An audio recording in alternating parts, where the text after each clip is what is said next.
My fellow leaders, today we bring everyday leaders to the show. Stay tuned to level up your leadership skill set. Melahni is dedicated to consistent personal growth in herself and others.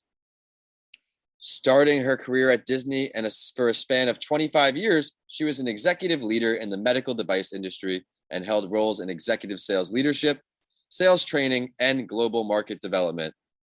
She is the founder of Everyday Leaders Professional Coaching and Consulting. I met her through Elizabeth, so shout out to Elizabeth. Melahni challenges her personal growth each day to find better and more creative ways that allow her to make sense of complex and challenging ideas to make a bigger impact in the world. On October 1st, 2019, through a challenge from her mentor, Dr. John C. Maxwell, almost everyone listening on should know that name, she began a morning Bible study leadership devotional using the John Maxwell Leadership Bible that has been meeting consistently for over 750 days with people all over the world. This has created significant clarity for Melahni and how she is serving others. Of course, entrepreneur, she does more. She's a best-selling 4-time author, host of Everyday Leaders 50 and 50 podcast that was founded back in 2018. Of course, a certified John Maxwell leadership development coach, trainer, and motivational speaker. Oh yeah, there's more. Certified professional consultant and first U.S. affiliate coach with the Y Institute. A lot of value headed our way. But first, before we kick off the show, Melahni, what does entrepreneurship mean to you?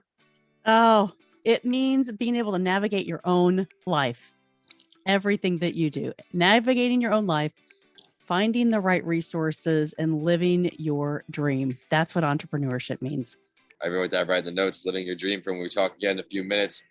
Giving up the sure thing to make something out of nothing. And it's challenging at times, and we're going to learn how she battled and weathered so many storms as she is thriving in her business so much that I had to bring her on the show. And with that, I want to welcome you back to That Entrepreneur Show.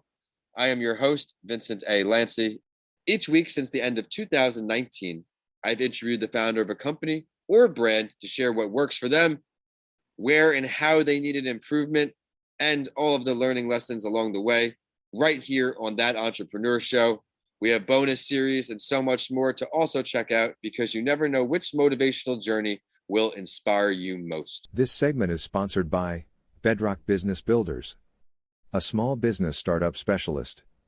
Start, build, manage. Many people may get to spend their whole life looking for a specific time when they discover their purpose, when life just gets clear and all the pieces start falling into place. Working with Melahni and Everyday Leaders Leadership Coaching, you will be led through a predictable formula to get clear, stand out, and make a bigger impact in your life, in business. I'm motivated and can't wait to learn a little bit, so let me bring her on. Melahni, it's great to see you again, and thank you so much for taking the time to join our community. Oh, thank you. This is going to be awesome. You are a great host, and you have really laid out the groundwork. So thank you so much. Thank you so much for the kind words. Would you mind giving a preview to your story on the personal side before we dive right into entrepreneurship? Oh, personal side. Well, it was all motivated by faith. My great-grandparents built a tabernacle here in Indianapolis, and that's really what has led the diversification of our family, just saying, how do we lead our life by faith? Yeah. And so many things that I had done challenged me to kind of be in the corporate world and be a leader. And yet my heart was always saying there was something more. There was something missing. So I just learned all of the leadership skills from, working in corporate America, the structure that we all need. Right. And then getting to a point where you say, I need to do this for myself. I need to make a bigger impact. So everything that we're going to talk about here is exactly what's happened through my lifetime. And has it been easy? Absolutely not. Have there been challenges? Absolutely. Have I had to make other decisions and say, that wasn't the right one? Yes, but we learn, right? So I'm so excited to be here to share with you, because I know this is where your heart is too. So this is going to be fun. I am excited to have you on because I know you have the passion and the willingness to give back. Melahni loves to serve. She loves to serve others, and we're going to get just that today. What led you into entrepreneurship? You mentioned 25 years in corporate. Was this something you always wanted to do? Is this your first company? Let our audience know. No, it's not my first company. However, I kind of always dabbled into things on the side, right? I didn't sell candles or party light or baskets or anything like that. I was always trying to figure out how to be of service to companies. So when they said, hey, we're going to start a satellite company for a division, I would say, pick me. Hey, we're going to start a team over in Europe to do training for new reps. Pick me. Right. So it was always developing the things that were going to make a bigger impact to the things that I was doing, but figuring it out on my own terms. So I was really given the keys to kind of go create it. And that's what really helped me design the things that I stepped into, kind of post a corporate world. And so that's what I learned, and like how to motivate people, how to bring people along, all the things we know about leadership, and especially the John Maxwell team. What do you do consistently? Because people are watching you and you need to be the influencer so that you can give them the confidence. So that's what I love. And that's what I've been learning. And that's what I'm continuing to do. Such an inspiration because of how many people you touch each day. We're going to find out at the end of the episode exactly how to follow her, see all her content online. She is posting daily, or what seems for me, I'm not on every day anymore, but daily social media content, all inspirational things that are going to push you through on all platforms. So stay tuned. But you mentioned there's been some ups and downs. There's been some challenges. What are two of the hardest parts of being an entrepreneur for you? I think learning who to trust, right? I think that's the biggest thing. The noise that's always around you that says, if you believe in bright, shiny objects, which I am not one that does that, yet I think it's really hard if you're an entrepreneur and you start saying, I don't even know where to start. Do I create systems? Do I get people? Do I understand my avatar? Like, how do you start? And so that's the challenging part. For me, I had learned these systems in the corporate setting. So I just kind of took that and said, now I need to do it on my own. This is what I believe.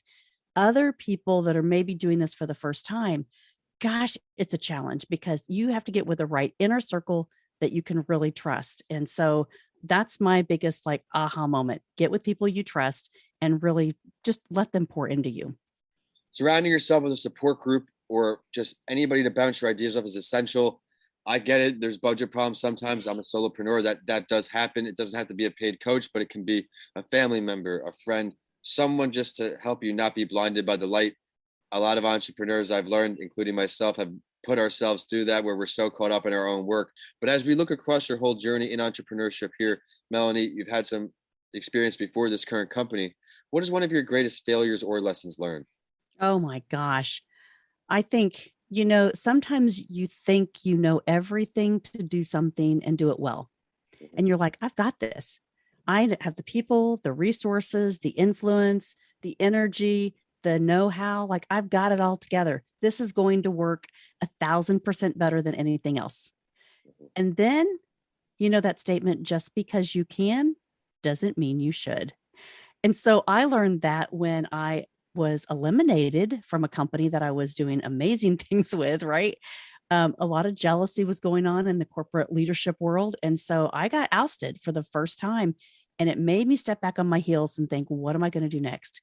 So I joined a team, became a VP of sales, and ran their organization. And yet I really shouldn't have trusted those relationships, but I did because I was all in. I'm like, I know how to do this. Right. So it's that discernment to be able to say, man, what would you have done next time? And so I would have, again, put more people in my inner circle to give me guidance and a little bit of mentorship where I thought, I know how to do this. I know these people, right? I've got the influence and I can get this done. I can hire the people.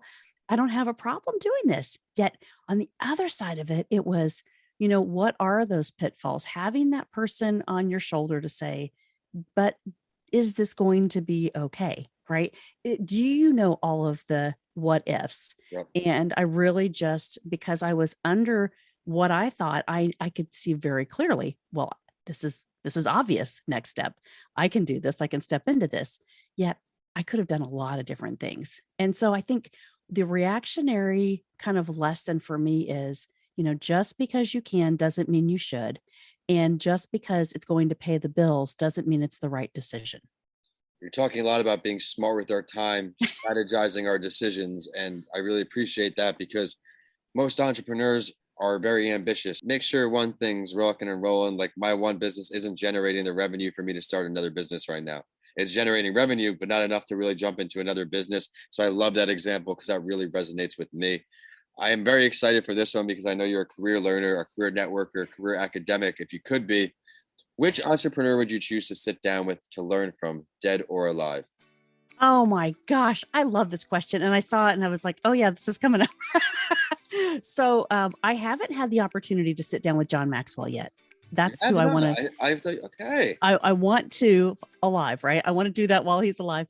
Um, Someone that has passed on would be my great grandfather. I would love to be able to see his vision from coming from, Portsmouth, Ohio, and the Pilgrim's Holiness Church, and opening up an evangelistic center like he did.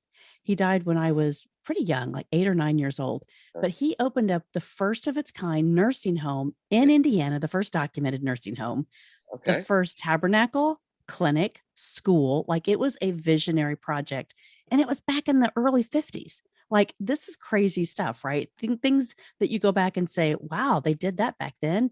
And yet John Maxwell's father preached with my great grandfather at the tabernacle. So this is just an amazing journey for me to kind of connect all of those dots. So those are the two people that I would love to sit down and just have some time with one-on-one. We're going to have to tag John Maxwell when this episode comes out. Let him know I know. super supporter Melahni is here. Thank you for that. But I'm going to delve deeper. Where would the meeting be if you got the choice there too? Where with John? Anywhere. I mean, I would go to Atlanta, I would go to his home, I'd go to Palm Beach, like wherever it needs to be. I have an Airstream that's a podcast studio now, so I will take it anywhere and join him. All right. Well, I love And that. have that happen. I want it live though. I don't want it on Zoom. I want it to be live because I want to give him a hug. And again, tell him, like I always do when I see him, I love you, John. Thank you for all that you do. Right. He just has my heart. He has changed the 15 laws of growth. When I went through the IMC, the very first time that I went through, he said, read this this way, and do a mastermind.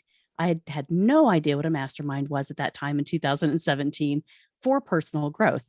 I did it exactly how he said. I've done it every single week since. So for 5.5 years, I have studied the 15 laws of growth.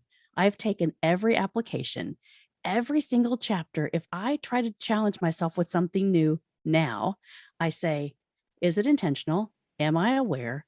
What am I going to learn about myself? Can I reflect about this and learn something? Will it be consistent, right? How much pain will I be causing for myself if I do this?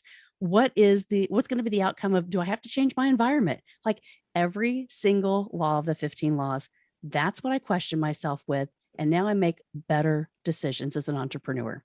I love it. And I love the ambition you're passing on to our audience. Always seek to improve yourself. There are many ways to be self-improved, whether it be book, audio books, you name it, music. There's something for everyone. And I think it's a great time to get into the spotlight story. And we have a preview of her mentor coming up. If it's your first time joining us, thank you again for stopping by. This is the part of the episode where my guests and I go over another entrepreneur's journey to give you some new perspective. And as we have a John Maxwell, really someone who's lived through all of his readings, his teachings, and utilizes them day to day, I want to introduce an article from Forbes called John Maxwell's 5 Tips to Becoming a Better Entrepreneur and Leader. It starts out saying, becoming an entrepreneur does not necessarily make you a leader. Many entrepreneurs think that they inherit leadership abilities after they started a company or raised funds. They leave leadership in the background and focus on the next shiny object, insane perks, breakneck expansion, or when to launch an IPO. I think that's very true. And here are these takeaways we're talking about. He continuously instilled his methodology into the leaders again and again throughout the day, and these leaders grasped it like a mantra. One of my favorite quotes, the true measure of leadership is not how much you achieve, it's how much you inspire others to achieve. And I agree with that. Mm-hmm. Maxwell went on to say, most people accept what happens to them as fact without realizing that they can influence almost everything through their own intentionality. It starts with knowing what you want and being consistent and taking steps to achieve. This results in adding value to everything you have set your intent on, and that value organically spills over to the people around you. I've met several entrepreneurs who gave up on their dream because they couldn't raise money that they needed. When I asked them, how many people did you pitch? Most of them told me that they pitched less than 20 investors. 20 people should not deter you from your dream. Throughout the years, I've learned that consistency is one of the leading ingredients to being successful, no matter how you define it. What are your takeaways here, Melahni? Any other John Maxwell insight you can give us here with this? Oh my gosh. First of all, it's consistency, right? It's finding what works for you and being consistent in it and finding a way to create that impact. So whatever it is that you're doing, not just keeping it for you. Entrepreneurs like to say, oh, I know it all, I've got control. But John's methodology of that we all know if we're on part of this team is it is to create something of significance. It's chapter 15 in the 15 laws of growth. How are you going to expand yourself? So it's not about you, but you're doing something so that you can teach others and leave that legacy. That's the most important part that people don't get. It's not just about, I love Shark Tank because everybody goes on there and says, I'm pitching all the hours. I've spent $300,000. This is the value of my company. And it's all about me, me, me. And this is my design. But they always forget, what are they going to do to pass this on? How are they teaching others? How are they influencing others? What impact will this make in the world? It's not just about that product design, right? You can be the best designer, you can have the most money. And if you're not doing it for someone else and your heart's not in the right place, then it's never going to be successful. It may take a little bit, but you're never going to make the impact. So don't get into something if it's really not designed the way that it could be, right? To really change what John says, change the world. We can all do it. We all have the capability. We just need to think it through a little bit more with the right people, and then know that we need to influence people and help them change their mindset to get better and be stronger leaders. Thank you so much for just emphasizing. It's not just about what you achieve. It's about what others achieve. It's about how you can help others. Melahni has dedicated her practice, her business to helping others succeed through so many leadership lessons, years experience in corporate, to her post self-improvement courses. Thank you for everything. And again, thank you the time for coming on the show. How can everybody find you? Find your website, everything. Go to everydayleaders.com. That's where you can find me. And if you want to join us on our morning devotional, everydayleaders.com. It's about halfway down. There's a Zoom link. It's open for everybody, 7:30 a.m. Eastern every day. Thank you for sharing that. Everyone, be sure to go into the episode description and click her links. And we are at Vincent A. Lancy and That Entrepreneur Show on all platforms. My website is vincentalancy.com. And of course, we're going to end the show with a quote. And this one is from the Spotlight Entrepreneur. Be willing to sacrifice pleasure for opportunity. It's something I live by. Thank you so much for joining us. And we will see you next Friday on another episode of That Entrepreneur Show. Melahni, thank you so much. Thank you so much. This has been so much fun. Thank you.